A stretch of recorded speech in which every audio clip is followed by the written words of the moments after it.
Halo guys, balik lagi di channel gue Henry GV. Kali ini gue akan kasih tahu ke kalian gimana caranya menghasilkan uang setara dengan UMR ya. Ya, UMR dari kalian kerja di berbagai daerah. Nah, pasti banyak banget nih yang nanya, yang terlintas di pikiran kalian gimana sih kita udah capek kerja nih ya. Habis itu meskipun kita udah gaji setara dengan UMR ya, ya masing-masing daerah, ibaratnya kalau Jakarta sekitar di atas 4 lebih ya.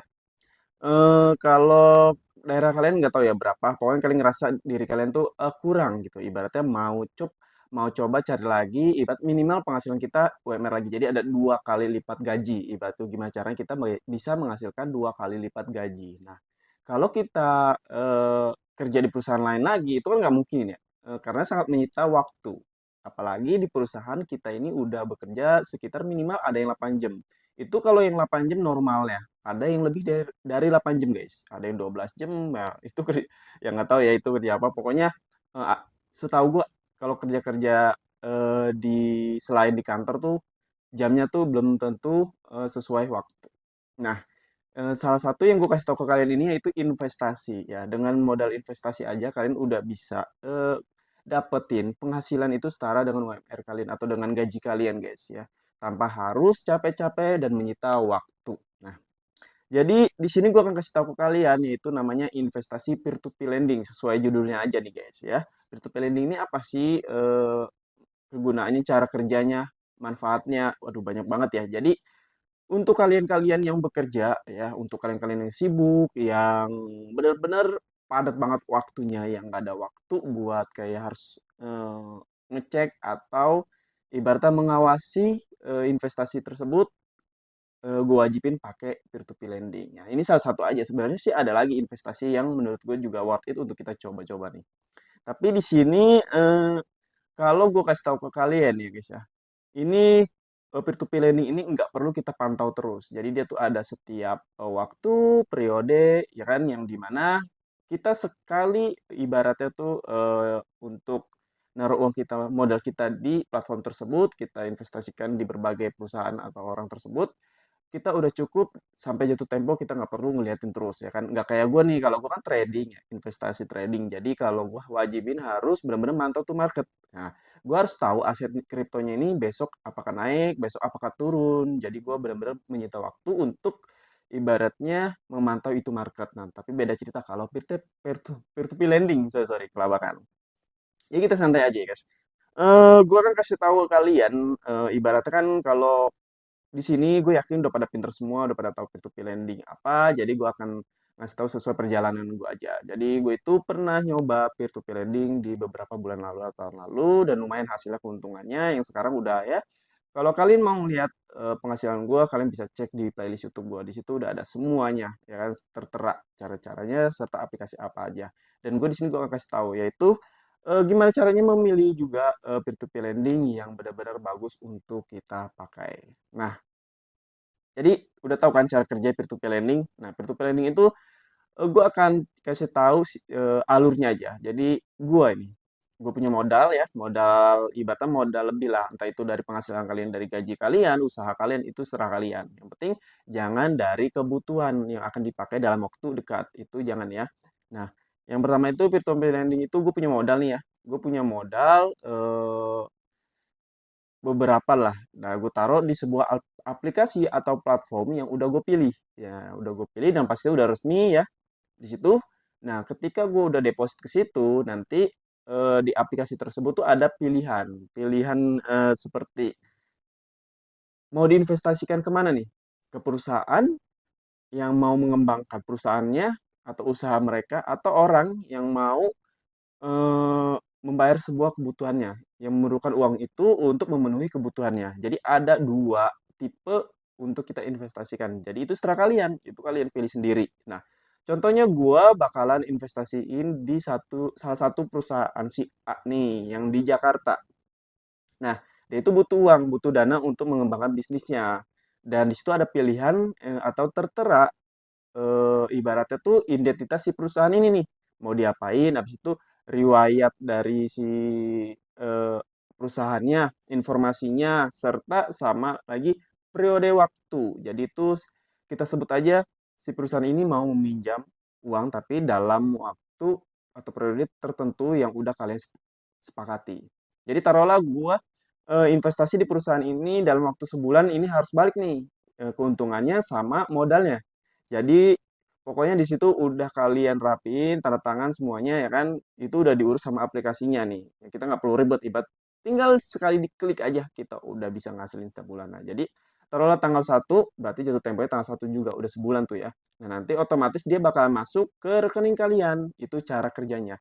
Jadi nggak perlu tuh, kita udah tanggal 1 nih kita naruh modal kita ada investasi di perusahaan itu, kita harus setiap hari ngeliatin, mantau, nggak perlu. Karena ya, kita tinggal tunggu jatuh temponya aja. Cara gampangnya seperti itu. Nah, cara pilihnya seperti apa? Cara mulainya gimana nih?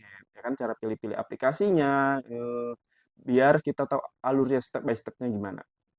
Yang pertama, pilih aplikasi atau cobain semua aplikasi ketika kalian belum pernah nyoba peer-to-peer lending. Ingat itu, harus dicoba ya, karena kalau kita asal, ini gue enak, satu doang yang kalian pilih, itu belum tentu ibaratnya tuh bagus buat kalian. Jadi kalau gue sendiri waktu dulu, gue akan coba semua aplikasi tentang peer-to-peer lending. Setelah itu ya, gue tahu nih, oh ini keuntungan ini segini, ya resikonya ini, ya kan. Terus tiap bulannya berapa, modalnya berapa. Nah, yang kedua, kalian pilih aplikasi yang resmi ya guys, jangan yang aneh-aneh nih, ya.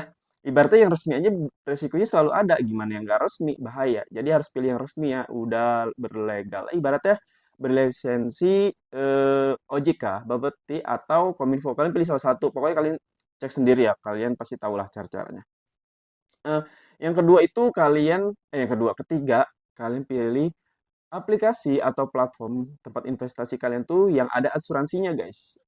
Asuransinya itu gunanya buat apa? Jadi gini, eh, ketika kita mau investasi di perusahaan si A yang tadi gue omongin, ya, kita kan nggak tahu ya ke depannya gimana, nggak ada yang bisa tahu apakah si perusahaan ini bakal lancar bayar, bakal ya ibaratnya apakah perusahaannya si A ini bakal bangkrut kan, amit-amit. Nah, jadi asuransi ini ketika ini pahit-pahit ya, si perusahaan si A itu bangkrut nggak mampu bayar, nah gunanya nih ada asuransi. Asuransi ini buat nge-backup dana kita. Nah, jadi kalau kalian ngecek aplikasi itu ada yang namanya TKB 90%, 99%, dan lain-lain itu namanya mereka udah ada jaminan untuk balikin dana pokok. Nah, tapi di sini mereka tuh kalian lihat sendiri ya, selalu ada aturan asuransinya. Biasanya sih yang gua pakai sekarang itu ibaratnya dia cuma balikin modalnya aja. Jadi untungnya itu nggak dianggap angus. Jadi ketika perusahaan nggak mampu bayar, jadi pihak aplikasi akan mencairkan asuransinya dan kita akan cuma dibayar pokoknya pokoknya atau modalnya. Jadi dilibatkan gua. Pokoknya begitu. Jadi itu yang buat kita agak sedikit lega lah buat ninggalin selama 30 hari ini ya kan, buat nungguin apakah untung atau enggak ya. Pasti untung sih kalau lancar. Lalu kita lanjut lagi yang kelima ya. Tadi kita udah yang kelima. Nah, kalau kalian tanya modal ya, modalnya itu kalau gue sendiri nyoba minimal 100.000 di aplikasi yang gue pakai. Kalian lihat sendiri di playlist YouTube gue. Kalau untuk di bawah 100.000 sebenarnya ada banyak sih sebenarnya 100.000. Cuman gue lebih ke emang udah buletin aja 100.000. Jadi kalau kalian mau coba-coba di bawah 100.000, silakan cari aplikasinya di YouTube juga banyak guys. Oke, itu salah satunya. Lanjut lagi, kita asuransi udah, pilih aplikasinya juga udah. Di situ kita pilih periode. Nah, untuk kalian yang pemula, lebih baik periodenya tuh biasanya kan ada setiap hari, ada seminggu, ada yang sebulan, 6 bulan, 3 bulan, 1 tahun. Dulu gua waktu baru nyoba, pertama gue cobain dulu yang sehari. Gue pengen tahu nih, gue ngecek dulu ya kan, gimana cara kerjanya, biar gue tahu. Nah, ketika tiap hari udah lumayan ya kan, gue tambahin lagi waktu sebulan atau seminggu. Nah, tapi untuk saat ini gue minimal itu sebulan periodenya. Jadi gue minjem ini, ibaratnya gue ngasih investasi di perusahaan si A dan dan udah disepakati lah ya. Setiap bulan jatuh tempo di tanggal si yang kita minjam itu bakalan balik keuntungan sama modal kita. Jadi gue pilih sebulan, nggak mau lama-lama. Nah, mungkin gue anggap itu sebagai gaji ya kan. Kalau lumayan loh. Kalau modal kalian lumayan, modal kalian agak besar lumayan, uang bisa sampai UMR atau lebih di atas UMR. Jadi bunganya juga keuntungannya beda-beda ya guys. Setiap aplikasi itu nggak sama. Jadi kalian bisa cek sendiri. Lalu kita lanjut lagi, apalagi ya? Biar udah gue kasih tahu cara Milih, oke. Jadi mungkin segini dulu aja yang bisa gue kasih tahu ke kalian ya. Jadi gini guys, peer-to-peer lending ini kenapa gue pengen banget kalian tahu, lumayan ya kan, apalagi untuk kalian yang suka investasi kayak gue, udah trading iya, reksadana iya, saham iya, jadi pengen nyoba yang lain yang ya bosen lah ibaratnya.